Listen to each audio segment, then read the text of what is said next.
There are people who love going out. Parties, crowds, noise, endless conversations. And then there are people who feel peace the moment the door closes behind them. No noise, no expectations, just quiet. Maybe that person is you. Maybe you've noticed something strange about yourself. You cancel plans, and instead of guilt, you feel relief. You spend hours alone, but it doesn't feel lonely. You enjoy the silence more than most people enjoy a party. And sometimes you wonder, is something wrong with me? Because the world keeps telling you that staying home means you're missing out. But what if the truth is the exact opposite? What if the people who love staying home understand something about life that others don't? Imagine this. It's Friday night. Your phone lights up with messages. Come out tonight. It'll be fun. You never join us anymore. For a moment, you hesitate. You picture the loud music, the crowded room, the forced smiles, the endless small talk. Then you look around your room. Soft light, your favorite chair, maybe a book, a laptop, or just quiet. And suddenly,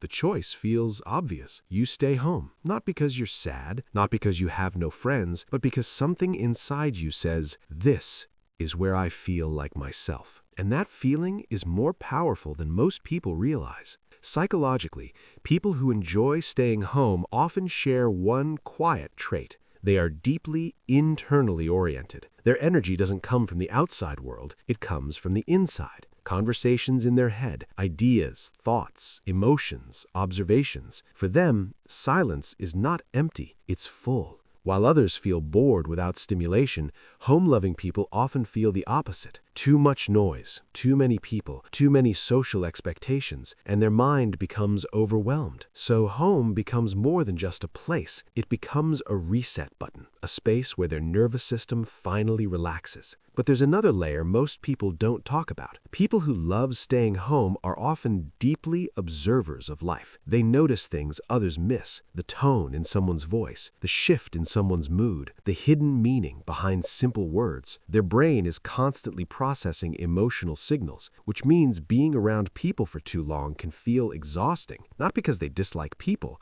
but because they feel too much. And home becomes the one place where they don't have to analyze anything. They can just exist. Pause for a moment and think about this. When you're alone at home, do your thoughts become clearer? Do you suddenly feel calmer? Do ideas come to you more easily? That's not laziness. That's your brain working in its natural environment. Some minds are designed for stimulation. Others are designed for reflection. And reflection needs quiet. There's also something else happening psychologically. People who enjoy staying home are often emotionally self-sufficient. They don't constantly need external validation. They don't rely on social noise to feel alive. Instead, they can sit with their own thoughts, their own emotions, their own company, and surprisingly, they're okay with it. For some people, being alone feels terrifying. For others, it feels like freedom. But here's the twist. Not everyone who loves staying home is simply introverted. Sometimes it comes from past experiences, moments where they felt misunderstood, moments where social spaces felt unsafe, moments where being themselves felt like too much. So over time,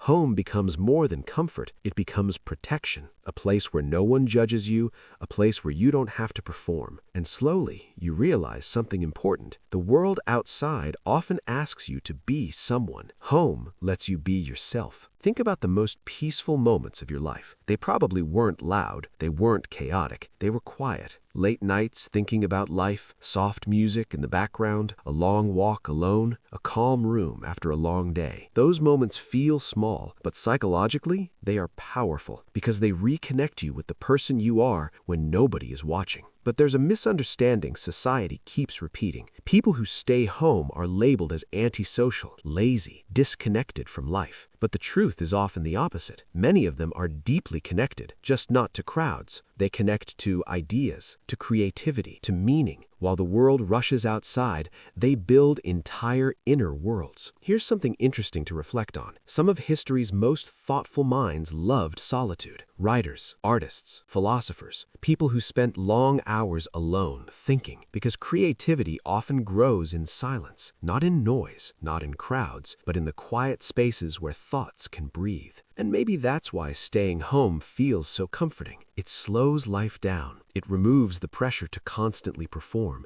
It gives you space to ask deeper questions. Who am I? What do I actually want? What kind of life feels meaningful to me? These questions rarely appear in loud rooms. They appear in quiet ones. But here's the realization many people who love staying home eventually reach. Solitude is powerful, but isolation can be dangerous. There's a difference. Solitude is when you choose to be alone. Isolation is when you feel cut off from the world. The healthiest people learn to balance both. They protect their quiet space, but they also step outside it when life calls. Because the goal is not to escape the world. The goal is to understand yourself within it. And sometimes staying home helps you do exactly that. So if you're someone who feels happiest in your own space, someone who enjoys quiet nights more than crowded rooms, someone who feels relief when plans get canceled, maybe nothing is wrong with you. Maybe your mind simply values depth over noise, reflection over stimulation, peace over chaos. And in a world that never stops talking, people who know how to sit in silence might actually understand life the most.